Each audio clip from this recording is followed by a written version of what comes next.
Am I on? All right, good. Problem about tonight already. First of all, this blue set is totally weird. It looks like a fish tank. I don't know what's going on, but how about this? We the people. We the people. Preamble of the Constitution, right? Well, okay. First of all, it's slanted. That's weird. Is it? Is it weird? I don't think it's that weird. But you just heard from Newsmax host Greg Kelly, who in the middle of the debate between Donald Trump and Kamala Harris last night decided to go on some strange rant about the set that ABC News used for the debate venue. And he thinks that there's something weird at play here. So let's hear more from Greg Kelly on this big conspiracy. How about this? We the people. We the people. Preamble of the Constitution, right? Well, okay. First of all, it's slanted. That's weird. But the other thing, we the people, some dumb New Yorker article came out about 5 years ago that said those are the most powerful words in the English language. The DNC took those 3 words, DNC 2020, and made it the theme of the convention. We the people. We the people. We the people. We the people. The purple chick from soccer. All your favorite liberals. Or unfavorite liberals. We the people, we the people. And again, look at this again. We the people. I think it is a nod to the Democrats, huh? What else is new? Got him. Got him. What was that? What was that? I mean, this is, I don't know, Jordan. I feel like this is the ultimate example of coping mechanism. Like something, I need something to take my mind off of the fact that my preferred candidate is just getting slaughtered on that stage right now. Politically, obviously. Hey, don't scroll away. Come back. Because before the video continues, we just want to urge you to lend your support to TYT. You power our honest reporting. You do it at tyt.com/team, and we love you for it. Let me just give you one little piece of information. If you're wondering why the set would have the words "we the people," it could be because of the fact that the debate was held at the National Constitution Center in Philadelphia, where, we the people would make sense. And anyway, go ahead. Thoughts? Well, is this his first debate? That's what I'm wondering. Is this the first time he sat down and watched a debate? Because you can look back, 2016, 2008, and go further. There are frequently those types of images in the background of debates. Not screenshots, but depictions of our founding documents. That's a common theme in presidential debates. But we can't just we have to be fair.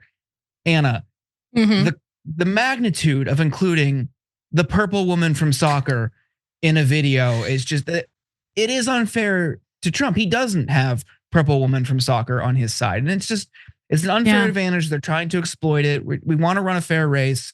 We just have to acknowledge it. Look, I do go out of my way to understand what the other side's arguments are, what they're talking about, what they're saying. Is the purple soccer girl thing, is that a thing? I don't know what that is. Is that like a story, or did something happen? Like, I don't know. Like, you really singled out one person. Oh, yeah, that's who it was. Yeah, she had purple got hair it. In the video. Oh, that's funny. I couldn't see who it was. I just thought it was a random soccer player. I'm like, why are you picking on this person? What's going on? That's hilarious. So let's move on, because that's not the only insane conspiracy theory for. I can't believe that. Like, that was bottom of the barrel.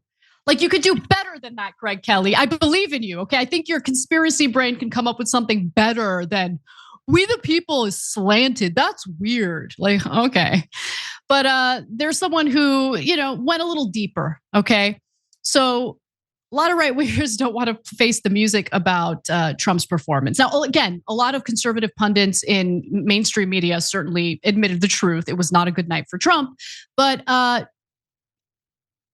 one of Trump's advisors, and I literally can't believe that he hired her as an advisor, but he did. And maybe last night should let him know that that was a mistake. But Trump's advisor, Laura Loomer, thinks that Kamala Harris was cheating during the debate. In fact, she is alleging that Kamala Harris was wearing an earpiece during the debate and someone was feeding her lines. So let's take a look at her post where she circles Kamala Harris's earring and declares, "Interesting choice of earrings tonight, Kamala Harris." And then, of course, the image also includes, "I used these new smart earrings to listen to music. They totally surprised me." And then she, of course, circles the earrings worn by the woman in this other picture, right? And those are supposed to be the headphones that allow people to speak to you, or you could listen to music. Now, sadly, she is not the only bozo that believes that Kamala Harris needed an earpiece to have lines fed to her. It was also shared by others on social media. Tara Bull, which is a great handle, says that she's buying this as well. Rumors are circulating that Kamala Harris was wearing audio earrings and being fed lines. Isn't this against the debate rules? I'm sure it is against the debate rules. The good news is that Kamala Harris didn't break the rules because she's not wearing audio earrings and she's not having lines fed to her. How do I know that? Well, let's take a look. As pointed out by Ian Carroll on X, the blue arrows that you're looking at right now point to the model's actual pierced earrings, and the pink arrow is the headphones themselves, okay? So according to whatkamalawore.com, one of my favorite sources, Kamala Harris is wearing a pair of Tiffany hardware pair earrings that she has actually worn multiple times in the past. I don't really pay that close attention to her earrings, but I'll go ahead and take that at face value. So there you have it. You see her wearing the earrings, and I also double check to make sure that Tiffany doesn't sell audio earpieces for debate performances. It's okay to admit when your preferred candidate didn't do well. In fact, it's actually better if you are Trump's advisor. It's actually better to do that because then you can recalibrate moving forward. But if you want to tell him pretty little lies and make him think he did really well, it was just that Kamala Harris was wearing these special earrings. Okay, go ahead. We'll see how that works out for you. Well, you might remember, 2012, the first debate between Obama and Romney. Obama was terrible, and people understandably were critical of him. He looked rusty, he looked cold, out of it. Romney kind of ran circles around him. I don't know if it was as bad as last night, but it was a bad performance for Obama. His team prepared going into the second and third debates, and he sounded a lot better. He was better prepared. He, I think, won both of those debates and ultimately was reelected. Trump surrounds himself with people who just tell him yes, who just stroke his ego, and in the case of Laura Loomer, will spread conspiracy theories if something is inconvenient. If the truth is inconvenient, Obama didn't have a team that did that, and that's why they were able, like you say, Anna, to recalibrate. I say let them continue doing this. Let them continue to deny reality as he goes out there and makes a fool of himself. Talking to people last night who are casual political observers, maybe they lean a little left but don't follow it too closely. They were confused by things like the dog story. Right. They were confused. That is such a purely hyper online thing. The average person doesn't know what that is. And then they see Trump saying they're eating your dogs. He sounds crazy. It's so true. It's insane. It's terrible campaign management. It's so true. Yes, I said something similar when I was covering this story a little earlier in the show. And by the way, I think we're all guilty of this. I'm certainly guilty of it, right? Where I forget, most normal people aren't in it the way we are, right? Like they're not as engaged in the everyday reporting on what's happening in the political world. They've got jobs, they've got families to take care of, they have a lot going on, people are busy, and they might be like casual connoisseurs of what's happening in political news, but most people not aware, most normies not aware of that insane allegation about migrants eating cats and dogs, right? So if they see Trump saying that on a debate stage, you have to think, what does a normal person who doesn't know about that whole debacle think when they hear a major presidential candidate say something like that? And now I'm connecting the dots, Jordan. You helped me connect the dots, because if you have Laura Loomer of all people advising you, it kind of makes sense that he would fall flat during this debate. Like, yeah, it was surround yourself with like smart people. Try it for once. It might work out for you. But if he doesn't want to, I guess it's best for the Democrats, right? Yeah. Oh, he'd rather have people who just stroke his ego and tell him yes. It was Laura Loomer. It was a real just wonder team. It was Laura Loomer and Tulsi Gabbard. Tulsi Gabbard played the role of Kamala Harris in their debate prep, and there you go. You get that's your benefit. But we also, to be real, and jokes aside, Democrats were going into that with the benefit of having running against him now for the third cycle in a row. So they do know how to prepare. And they had Felipe Reigns, who has played the role of Trump in debate prep now for the third cycle in a row. So they do know how to prepare. And that's why I think you saw such a good performance from Harris.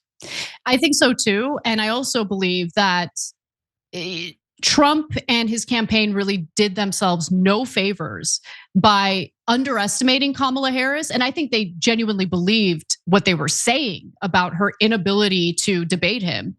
But that also set a very low expectation among voters when it came to that debate performance. And so when she showed up and she killed it, well, I mean, that made her performance seem even better. Right. So like, I love that they underestimated her. I love the fact that she did her homework and she worked you could tell she worked really hard. And you're right. I mean, the people who are advising her are clearly learning from the mistakes made by the Democratic Party in the past. And I'm really happy to see that. I'm not happy that it took them this long to learn the right lessons, but whatever. I mean, they learned the right lessons, and that is certainly a good thing. So we'll see if there's going to be any other person coming out and coping this pathetically. But I will say one other thing. I would have assumed that Elon Musk would engage in this nonsense where they're just denying reality and trying to make it seem like it wasn't Trump's fault, or no, actually Trump did really well. But no, even Elon Musk came out and admitted that Kamala Harris did really well because he happened to be one of the other people who underestimated her. So it's a common thing for a lot of women to be underestimated.